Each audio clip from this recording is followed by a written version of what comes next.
Hey everyone, Daniel here from Next Level Life, and welcome to part 4 of our review of Robert Greene's book, Mastery. If you missed part 3 where we talked about the mentor-apprentice dynamic, you can find a link to that, as well as a link to the rest of the series in the description below, or by clicking on the card in the upper right-hand corner of this video. Now today we're going to be talking about social intelligence, and as you can see by the runtime, it's going to be a bit of a longer topic than some of the previous parts, because social intelligence is probably one of the most underdeveloped of the intelligences. And often one of the greatest obstacles on our path to mastery comes in the form of dealing with the resistance and even the manipulations of the people around us.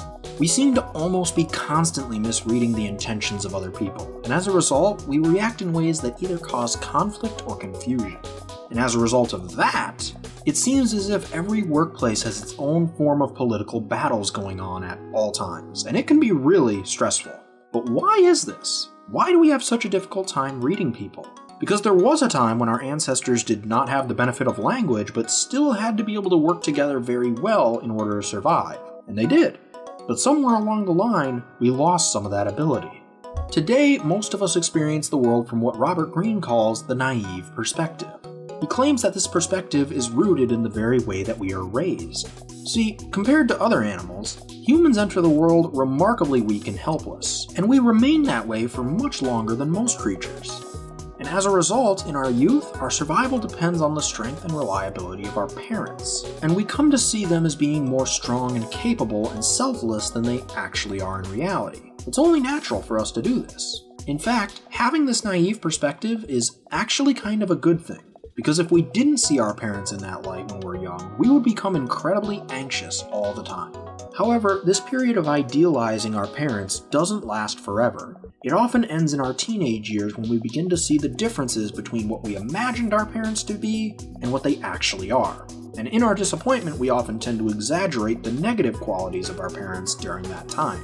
And viewing the world through this sort of emotional lens turns into a habit after doing it for so many years, and it carries over into the working world. The naive perspective also makes us much more sensitive and vulnerable, and we often project our childhood fantasies onto our coworkers or even our bosses. That's the reason that so many people become either unnecessarily adoring or, perhaps more commonly, unnecessarily fearful of authority figures. It doesn't make for the best relationships and often causes some problems that could easily have been avoided.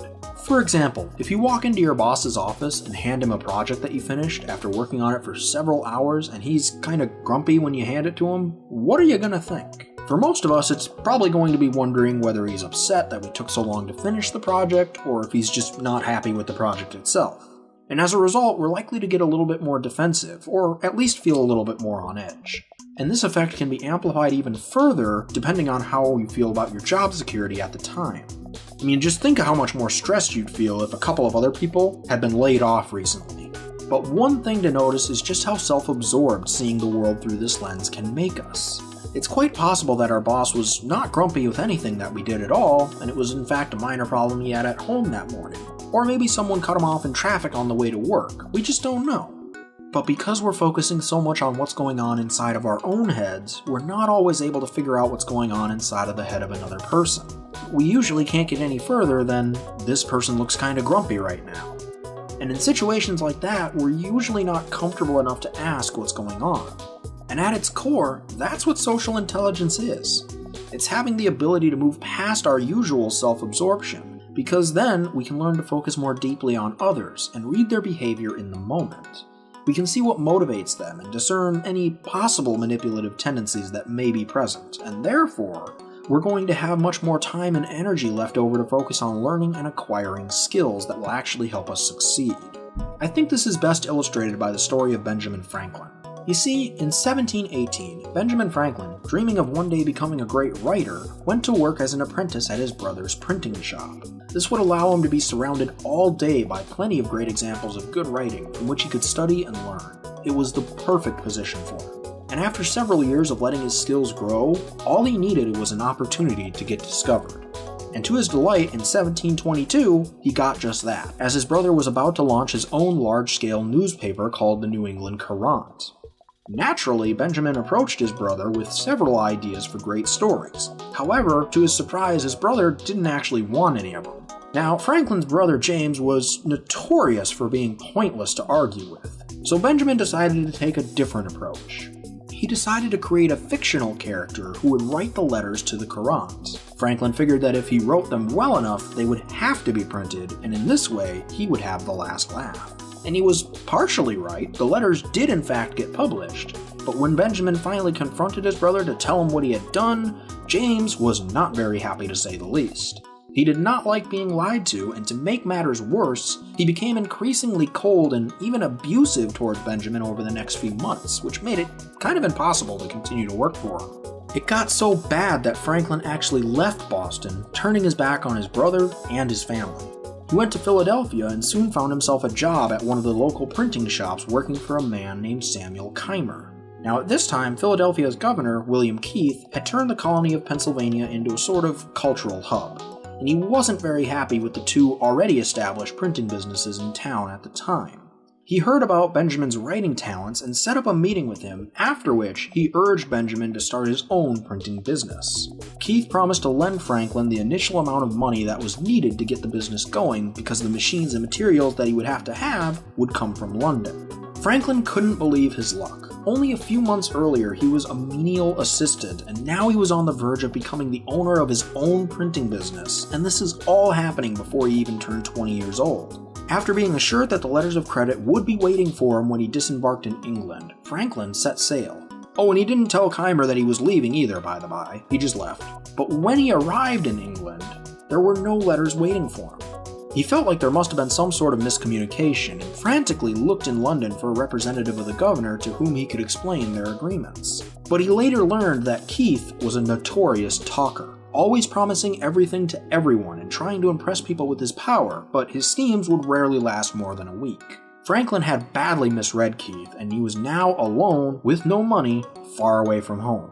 Fortunately for him, London was filled with large-scale printing shops, and within a few weeks Franklin was able to get a job. But unfortunately for him, not everything was coming up unicorns and rainbows for him at the job. While he did like his coworkers and got along with everyone just fine, he didn't always follow the customs that they had on the job. For instance, 5 times a day his fellow printers would take a break to drink a pint of beer. It fortified them for work, or so they said.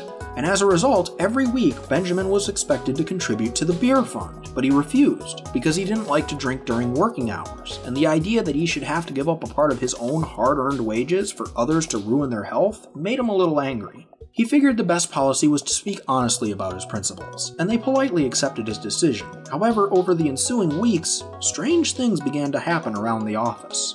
Mistakes began popping up in texts that Franklin had already proofread, and almost every day he noticed some new error for which he was being blamed. If this continued for much longer, he would probably be fired.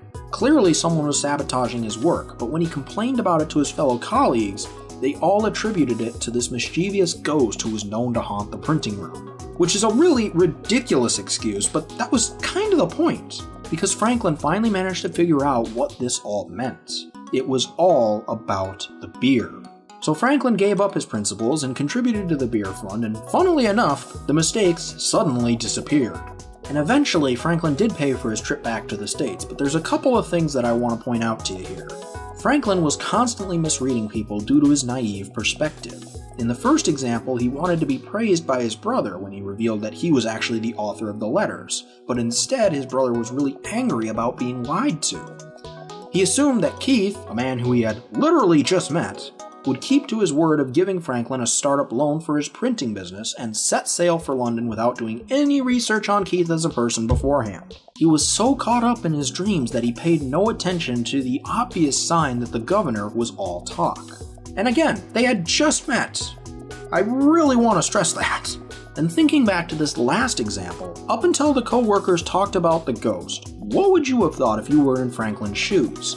In all likelihood, it would have been something along the lines of, they're sabotaging my work because they don't like me, or because they're jealous, or because they want my job, or something along those lines. It's kind of natural to think when your work is clearly being sabotaged for no apparent reason. After all, Franklin had been getting along with his co-workers up until this point, but he was assuming this based off the idea that everyone is motivated by the same things that he is, which is just, well, naive.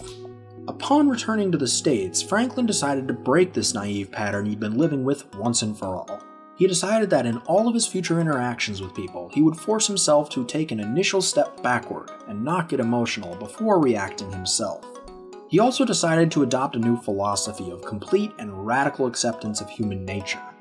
Because people are all different. Some are frivolous like Keith was, or a little bit vindictive like his brother was, or just a little bit rigid like some of the printers were. But it's futile to try and change them, and it's only going to make them bitter and resentful if you try. So Franklin decided that it was better to accept people as they are and plan your reactions accordingly. There are many great examples of this in Franklin's later life, but there are two that I'm going to focus on here today. The first came shortly after he arrived back in the States and retook his job at the printing press working for Samuel Keimer, the same guy that, if you'll remember, he left high and dry earlier. Now, right from the beginning, Franklin could tell that something felt off.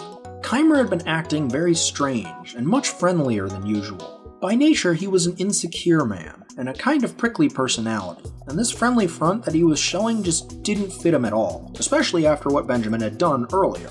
And just as Franklin had promised himself, he took an initial step back and put himself in Keimer's shoes.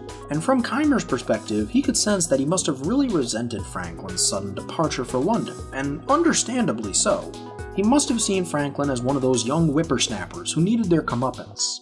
But he was not the type of person to discuss this with anyone. Instead, he would scheme from within. And in thinking in this way, Keimer's intentions became clear to him. He was planning to get Franklin to impart his extensive knowledge of the business to the new employees that Keimer had recently hired, and then fire Franklin. This would be Keimer's revenge. After realizing this, Franklin decided to quietly turn the tables on him. He built relationships with customers and connected with several successful merchants in the area and experimented with some of the new manufacturing methods that he had learned while in London, as well as teaching himself some new skills while Keimer was away from the shop. He cultivated one of the employees he was training into a first-rate assistant, and then just before Keimer was about to fire him, Franklin left and set up his own shop with all the financial backing that he needed, as well as a greater knowledge of the business, a first-rate assistant, and a solid customer base. Now, it might be concluded from Franklin's story that social intelligence requires a sort of detached and almost emotionless approach to people, making life rather dull in the process, but that's not true. By all accounts, Franklin himself was actually a very emotional man, and he did not repress that nature. Instead, he turned his emotions in the opposite direction. Again, instead of obsessing over himself and what other people weren't giving him, he thought deeply about how they were experiencing the world, and what they were feeling and missing, and giving them what they needed. Emotions seen inside of other people creates empathy, and brings a deep understanding of what makes them tick. And for Franklin, this gave him a feeling of lightness and ease, and it was hardly dull. It was just a life that was free from unnecessary battles. And if there's one thing that I want anyone to take from this video, it's to understand this. The political battles and social stresses that we feel every day, whether at work or at school or just in life in general, are not necessary. However, we will continue to have these problems until we come to the realization that our view of people is dominated by the naive perspective. And by following Franklin's example and by making ourselves aware of the distorting process of this naive perspective, we will naturally grow less and less comfortable with it. We'll realize that we're really operating in the dark, blind to other people's motivations and intentions. We'll feel our lack of real connection to other people, and naturally, a desire will emerge from within to change this dynamic, to start looking outward instead of focusing on our own feelings. Just think of how many of the world's problems could be solved if we could only learn to observe before we react, and to truly accept others. Well everyone, that'll do it for part 4. If you learned something from this video and liked what you saw, be sure to hit the subscribe button and the bell next to my name if you want to be notified of all future updates on this channel. Coming up in part 5, we'll be looking at the 3 stages of the mind and what role each of them plays in attaining mastery. But until then everyone, thanks for watching and have a great day.